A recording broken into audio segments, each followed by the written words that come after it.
This week on the Computer Chronicles, cars and computers. In the market to buy a car? Take a look at the Popular Mechanics CD-ROM Car Guide. Need to fix your car? Check out AutoSite on the web. Like to race cars? We'll show you the need for speed. And if you like designing cars, take a look at Grand Prix Manager. Plus the latest in onboard navigation computers, Trans Am performance diagnostics, and computer-assisted car manufacturing. All this and Giles Online, this week's computer news and my pick of the week, coming up next on the Computer Chronicles.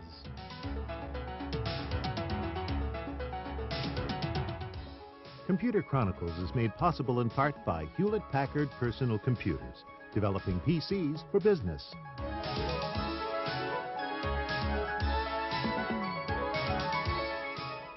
Additional funding provided by the Software Publishers Association, presenters of the Codies, the annual Excellence in Software Awards.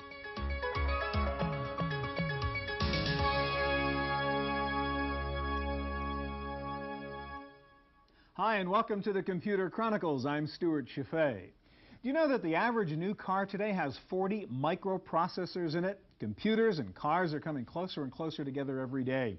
On this show, we're going to look at different ways you can use your computer to buy, fix, design, and race automobiles. We're going to start with a terrific new CD-ROM that takes the guesswork out of buying a new car, and that's the Popular Mechanics Car Guide. Joe, this is your product, you guys at Books That Work. Got that cute morphing little effect going on there at the top. Right. That's just a little entertainment for people. I like the red one, so I want you to help me go figure out how to buy a hot new sports car using this. We can go in and search for either a new car or used car. In this case, we'll start with a new car. Yeah, I want to buy a new car, and let's go to, can we pick sports cars? Sure. We'll click on Style and Class, and then say, let's choose either a convertible. I'll consider a coupe. Okay. Or a coupe with 2 doors, of course. Probably 2 doors. And then you can set any other parameter like price or make or features. Well, let's go to safety. I'd want to make sure the car has airbags on both sides, for example. So we can go in and say, I want driver airbag, standard, passenger airbag. Right. Okay. And click OK. So it's telling me it's found 20 cars that meet the criteria that you just specified. Okay, so there are 20 sports cars out there I could choose from. Right. So we'll click on View Car List, and now a list of the cars will come up that meet all the criteria you just specified. All right. Well, I've always had a soft spot for those Corvettes. So let's look at a Corvette coupe, see what that's going to cost me here. All right. We'll go into the Corvette here, and this is where all the information for the Corvette exists. Specifications, engine size, etc.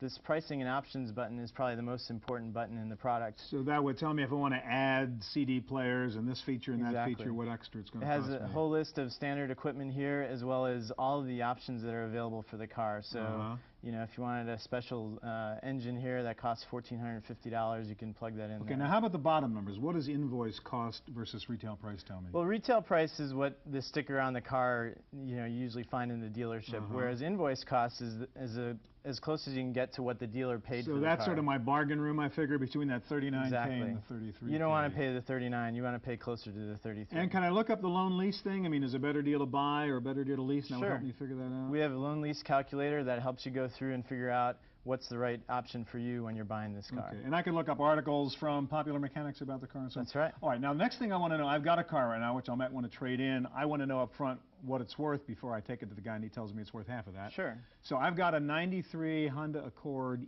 EX 4-door. Can I just look in here and figure out what it's worth? We'll go into the used car section now and actually do a used car lookup. So we'll specify a certain year for your car, 1993. Right, 93 Honda. And we'll go Honda here. And here are all the Accords that are listed. So you have the EX. So EX 4-door sedan. And we'll do View Car Profile. And now this will be the information that tells you, based on mileage, how much that car is worth today. Okay, so I could up the mileage, adjust it, etc. Sure, if you had 55,000, it would deduct a little bit. Well, that's not too bad. I think I might consider that deal. All right, one other quick point I want you to mention. There are also tips in here too, right? Like how to negotiate with a car dealer and stuff like that.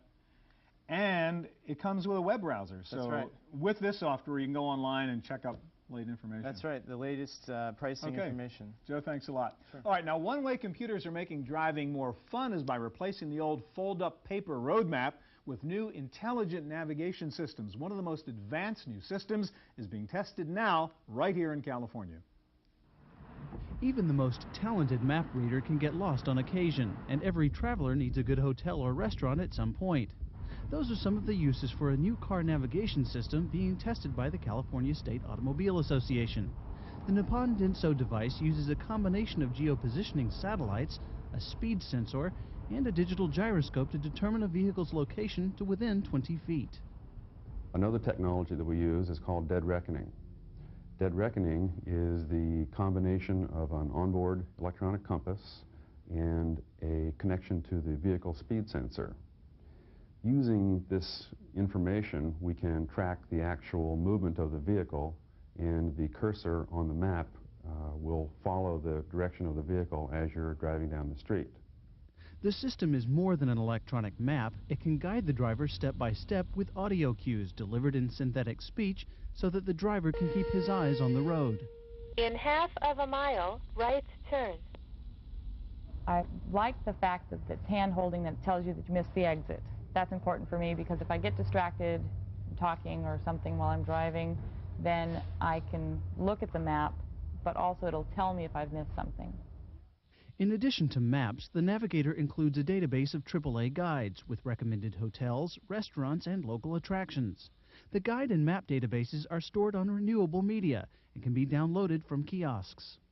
A member will go into their CSAA branch office. They'll take their PCMCIA card from their Nippon Denso navigation unit, put it in the slot in the kiosk, request the area that they're going to, and it'll download the navigation database and the AAA travel information.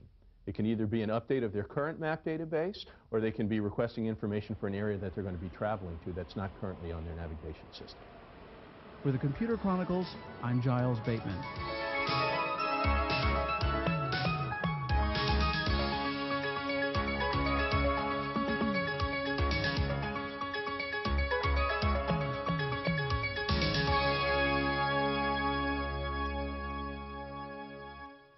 So we've seen how computers can help you buy a car and help you find where you're going. Next, a look at how you can use a computer to fix your car, and Helga's going to help us with that. You guys are on a website called the AutoSite. And give me a quick tour of what's in AutoSite. Well, what we've done is built a site that will help people with the complete ownership cycle of their cars. We help them find a new car, help them make a good deal on it when they go to buy it, help them maintain it once they get it home, fix it if it breaks, and then figure out how much it's worth when they go to sell it and buy a new one and start all over again. I want to focus on fix it because that's my problem right now. Show me how I would use AutoSite. I've got a car that when it's wet outside, not real good on starting. So how would I look into that problem? So we go to the garage, and we're going to go to the troubleshooting guide here, where we starting problems would be my deal, huh? We'll take a look at starting problems and say, there it goes. Engine won't start when it is wet. Exactly. So probably won't start when it's wet inside, I think is the problem. Okay, go ahead. So we'll take a look here, and we have a list of probable causes. Distributor cap, that's spark plug wires, and I can look a little further. We can take a look here and say, okay, well, the repair manual looks like a good place for me. So could I go inside and actually see diagrams and stuff of how this all works? You can indeed. If you go in here, you can read about the ignition system, and this little camera tells you there's a picture here. And we have an illustration of... It's pretty fast, too. It's pretty quick, yep. We're just on a regular internet hookup here, and our site's quite... Let's go back, and I want to give you one more problem, okay? All right. My brother's car won't stop. Mine won't start, his won't stop, okay? So I want to look up braking problems. So we want to take a look at the brakes here. Brakes hardly stop the car or won't hold. That would be it. Now, what does this tell us? Now, here we have some probable causes. Okay, could be brake fluid. So let's take a look and see if brake fluid is possibly the problem. We'll go again and see if we can find a picture that tells us a little bit about how the braking... So we might figure out really what this master cylinder stuff looks like and where the fluid goes and so on? That's exactly right. We'll take a look here, and here we have a nice diagram of how this all works. Now, you may not want to fix your car yourself, but at least when your mechanic tells you what he thinks is the problem, you'll know what he's talking about. Now, do you have sections on here where people can leave information and any bulletin board kind of stuff so that we can share information about, I had that problem with my car and I tried this? We do. We have a user survey, which people can send in their responses to. And we also have a help site where people can send us questions about any part of the site. That would be real helpful. Now, this is a very nice thing. How do you guys make money? I mean, you're just giving this thing away on the web. Well, we make money by selling reports on new and used cars, which are very complete, and they have just about everything you'd want to know about a new car. So if I wanted to find out about that Corvette I was looking about before, I could actually go in here and buy a report from you. That's exactly right. AutoSite on the web. Thanks a lot. Okay, one of the key roles computers are playing in the auto industry these days is in manufacturing cars, with tremendous competitive pressures on all automobile companies these days to make better cars at lower cost. Computer technology has become a key manufacturing ingredient. This auto assembly plant in Fremont, California is a unique joint venture between Toyota and General Motors. New United Motor Manufacturing, or NUMMI, produces about 220,000 cars and 150,000 trucks per year, and the factory's efficiency has made it the envy of many others. While the plant is not heavily automated, the team-based assembly line makes judicious use of computers from beginning to end. On any particular time, we have about 1,000 cars in production and about 700 trucks in production. And we need to monitor and track each and every vehicle. And we also need to monitor parts going into these vehicles on an ongoing basis. Just-in-time operation definitely makes that even more challenging, because as we run out of parts on the production floor, through computer systems, through our Kanban systems, we need to order those parts, and we need to, in a real-time manner, bring those parts to the production line from our storage areas. Just-in-time manufacturing keeps inventory levels down, but requires a quick response when parts are needed along the line. NUMMI's parts call system feeds orders to the storage area, where a central terminal prints out the order for the next available forklift.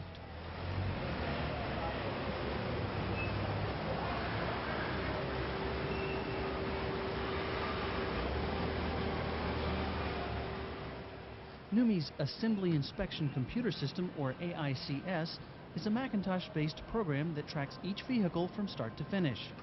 Through a touch screen, inspectors enter vehicle defects and repairs, which are then stored for warranty history. The system has become a kind of archive for pinpointing trouble spots. The quality system that I talked about earlier also helps us monitor history and defect data for our vehicles. And tracking that quality data, we use that information to prevent our problems on the production floor for future use. And that helps us move towards defect-free operation. For the Computer Chronicles, I'm Giles Bateman.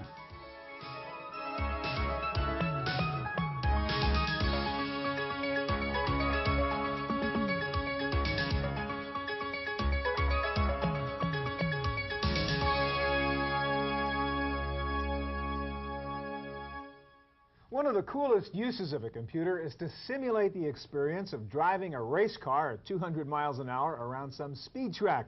We're going to look at two new racing programs. The first one is the Need for Speed from Electronic Arts. Albert, that's your baby. Tell us about the program. This is a game that Electronic Arts developed in conjunction with Road and Track magazine. We actually took some Road and Track editors and our programmers up to a track in Canada and raced the cars around and modeled all the cars in the game after the real. So all the cars you drive here really act like the real car Absolutely. would in terms of handling and steering and traction, that kind of stuff. Absolutely, absolutely. Now, what are the cars we have to choose from? Well, you got 8 exotic cars: the Dodge Viper, the Ferrari 512, Lamborghini Diablo, Mazda RX-7, the Acura NSX Super Turbo, Porsche 911, and the Corvette ZR1. $1 million worth of cars in here to drive. Yep, wreck them for $50. Okay. All right, now show us how you'd set up a race here, Albert. All right, well, basically I'm going to go in. I'm racing against the Ferrari, so that should be a pretty challenging race on a coastal track. So it's you and the Viper against the Ferrari. That's it. All right. Get right in. All right, now before we start, now what's the stuff you're using here? We're not using a dumb little joystick, right? No, this is a Thrustmaster Formula T2 steering wheel equipped with you got the whole bit. Shift knob and under your feet down there. We have so you got gas and brake, just like the real Never thing. use the brake. Nope, nope, not in this. No repercussions, so we're going full out. All right, so let's see.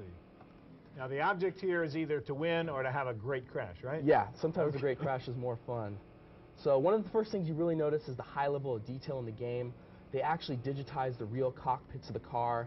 So the interiors are real, not only the performance of the interior, even the sounds. Even the sound. It's a real engine sound. They modeled the real horn sound. So you can really test drive these cars in a way with this thing, right? And find out how they handle.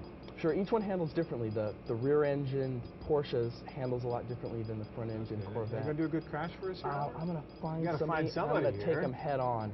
Oh, just missed Oh, them. you missed it. That's not good. Let's switch to one of the That's what every kid does, right? You don't want to win, you just want to get a good crash. Yeah. just pass up the highway patrol at 140 miles an hour. You showed me before you got a radar detector in this. Yeah, there's a radar detector in the cockpit. You can hear it beeping. Okay. You have different views, right? Could you show us what? Well, this is the kind of behind the car chase view. There's an external helicopter view. It's hard to race, talk, press buttons all at the same time. And I just got busted by the cops. Oh, you got pulled over? I did. Bad. So that does happen in this. Oh, yeah, absolutely. You're only allowed to get pulled over twice, and it's the end of the race for you. So. All right, can we get, what happens now? Can we get you back in and crash? Yeah, we're going to do a little. Come on, do some wheelies for us. We're going to do donuts some peeling out. All right, even lays down the rubber there. You can see it on the road. Just like your hot rod in high school. Okay, now quick. I got about 30 seconds for you to really show me something cool. I want that car to fly, Albert.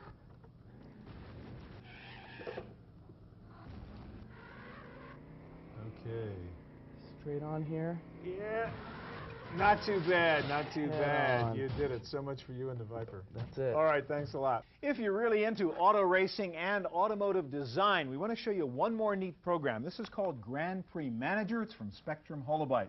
All right, Anthony, you know, this is different from what we saw before. This is like the whole designing your car, building your car, and you don't actually race it, but you send it out to race based on your design stuff, right? Yes, sir. So let's go into the design section here on Grand Prix Manager and show us what the options are, what I can do. Okay, going with car externals and internals, you can choose a lot of the various so we go to the parts of externals, and that means I can work on what?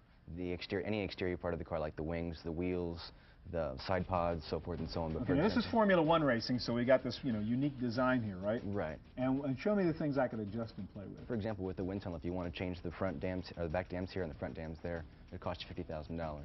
But once you get inside, you're actually able to lift and lower the back and front dam to keep you closer to the ground, so your turning is much easier. For example, set them to that rate and then turn the air tunnel on, and it will show you how the air will go over the car. And over here at the top, it'll give you the max speed on corners and actual straightaways. So we can pre-test the thing before taking it out on the track in the wind tunnel if we want to spend the $50,000 doing it. That's why this is the business of racing.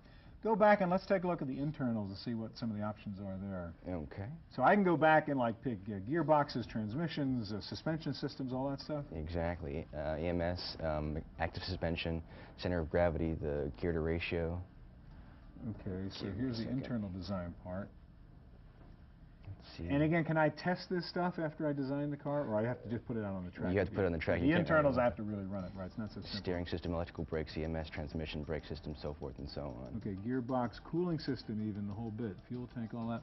And I see brake balancing, like if I play around with the brakes, how the thing's going to stop. Yeah. Right, usually it should be at 51 to 49%. Okay, so after I've designed my car, take me to the actual racetrack now, so I can, you know, figure out the stuff, how much money I spend, where I get the investors, who I hire to drive the thing, all that sort of boring stuff. Okay. Actually design the car itself, and then send it out on the track with the driver I've hired to drive the thing? Exactly. Basically, when you're going to that, you have to do the initial tests for qualifying races and all that stuff. We'll skip right past that. Okay. You can even pick the number of people that you want to come with you along to that part right there, but we're going to go right to the race in this one. Okay, and again, we should explain, I mean, this is a big program, and when we go to race, it's doing all the calculations for all the cars and all the variables we put inside the race here. So it takes a little because we're not going to drive the car, we're going to watch it. And control it a little bit. You give no, what do you mean control it a little bit? There's a little button on the racing screen where you can choose the walkie-talkie to give your driver commands. Or okay. How many times go to the pit and that kind of stuff? Exactly. All right, so where are we now? We're getting close? We're waiting for the names to come up with the qualifying rounds, who goes in which position in the car. Okay. And then this is the pit crew that you can tell them what to do, how much gas to put in the car, how many pits you want to pit after. So this really is Grand Prix Manager. I mean, you got to figure out all these things. You're getting into the nitty-gritty, right? All right, so finally on the racetrack. And we've got the green light, and you'll see the track from upper view, and it'll give you the command guard beneath, which will tell you everything you can do with the race. I'm just waiting for it to click over.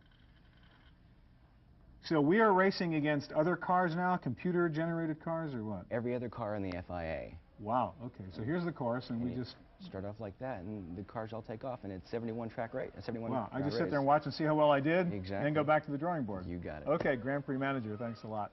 All right, so far we've looked at how amateurs like you and me can use a computer to buy, fix, or race a car. Professional drivers are also using PCs now to analyze performance and try and beat the competition.